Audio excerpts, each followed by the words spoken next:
we're Advanced Group. And what are we talking about today, Kyra? A bicycle parking sign. Yep. Is this always blue? Good question. So this is it's blue. Blue, if you ever see blue, it's often referring to public parking stuff, and also directional type signs, often blue. So if we're trying to direct someone where to go, you'll often see a lot of blue, especially when it comes to parking. So if you wanted to customise it as another colour, you could, but it might cost more. So I don't necessarily recommend customising signs if you don't have to, just because it's uneconomical. There are some architects who will dictate what they want and how they want it. If you can talk them out of it, I would recommend it. If they're adamant for whatever reason they want uniformity with the rest of their directional signage within a premises, then obviously we can customise that. But in general, people just want to grab something off the shelf. They don't care if they can have whatever's typical. It makes things a lot easier in the future because, you know, people are following a certain, design template or whatever. So that'd be the reason why it is how it is. Yep. It's very big for a bicycle sign. Okay. Why is that? Yeah, I mean, most signs are quite big, and the reason is just because from a distance you need to be able to see it. And if it's too small, you won't be able to see it. That P might be 180 mil tall, for example. I don't know exactly, but that's huge. But if you're driving around or riding around and there's other stuff in the vicinity to look at, it's going to disappear pretty quickly inside of a car park, especially at a shopping mall or just a large premises with a large car park. People are busily doing lots of things, and having to look at every little sign would be a bit of a strain. Yep. So for bicycle parking, Yep. Whereabouts would I position this in the bay? Because it's got no arrows. Yeah. So a lot of bicycle parking will have either some sort of rails or racking or a caged area, and so generally if somebody is coming into the entrance/exit of a car park area, whether it's underground or above ground, the first thing they're going to sort of do is sort of start thinking about where they want to park, and they're going to raise their vision from down at the ground to up and sort of scan the area for whatever they're looking for. So if the sign is sort of facing towards where the entrance exit is what I'm trying to get at, would be an ideal first step.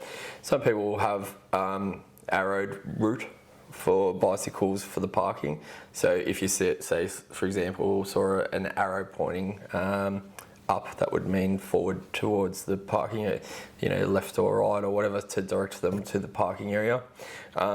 Then we do have a variety of directional options for directing people to where, if it is a bit of a rabbit warren to get to the bicycle parking, then that sometimes happens. But yeah, generally people will just have the one sign on the wherever the parking bays are. There might not be bays, there'll be racking or rails or caged area. Yeah, cool. And what is it made out of? This is a marine grade aluminium, so it's very solid. It's got a hard temper, so it's not easily vandalised. Yep. And the front face is just printed onto vinyl with a UV over laminate, so it's fine, so it's weather resistant. Yep. And how would I put this on? It varies. Typically people use poles for most sign mounting. If you're not putting it on a pole, then you might be going on a cyclone wire fence. You probably wouldn't put it on the bicycle racking itself, but yeah, if it could go on a concrete wall above or a pillar, if it's an underground car park, it could go on a pillar. Yeah, somewhere above head height. So if there's any cars obscuring the view, then it would be best to be well above head height so that people can see it from a distance without anything obstructing it. Yep. And if we flip it round, I'm guessing that that's what these little holes are for? Yep. So it's got some punched square holes there, so that you could either put some screws or bolts through the hole. If you're putting a bracket or brackets with it, they're sold separately. To put it onto a pole, you can do it that way. If it's going into concrete, you could put some plugs and screws. There's so many different ways to install a sign, double-sided tape and adhesive, or specialist adhesive that sets quickly, that you could use without the double-sided tape. So yeah, there's a variety of ways that you can fit this to any sort of structure, but it would vary depending on how you were wanting to do it. Some people put it on a lamp pole. Or a utility pole. You'd need other banding equipment that we sell separately if you wanted to do it that way though. That would be a video for a different video. Mm-hmm. And would I put anything else on here for any reasons at all? Good question. The varieties and the options might be something like directional arrows, but typically you wouldn't add them to it, you just buy a different sign. And there's probably not that much else that you would have in combination with this sign. It's pretty much standalone, like how it is. Yep. What's the other sign that I would get?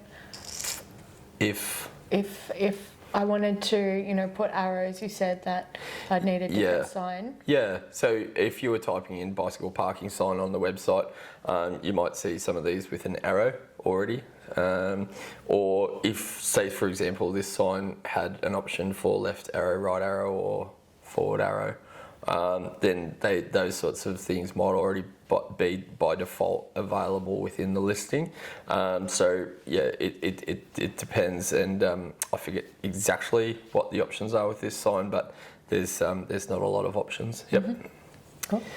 Yeah. Pretty straightforward. It is, yeah. So that's about it. So if you want to buy this sign, you can buy it from www.advancedgroup.com.au. And if you want to see more videos like this, hit the subscribe button. Thanks for watching. Thank you.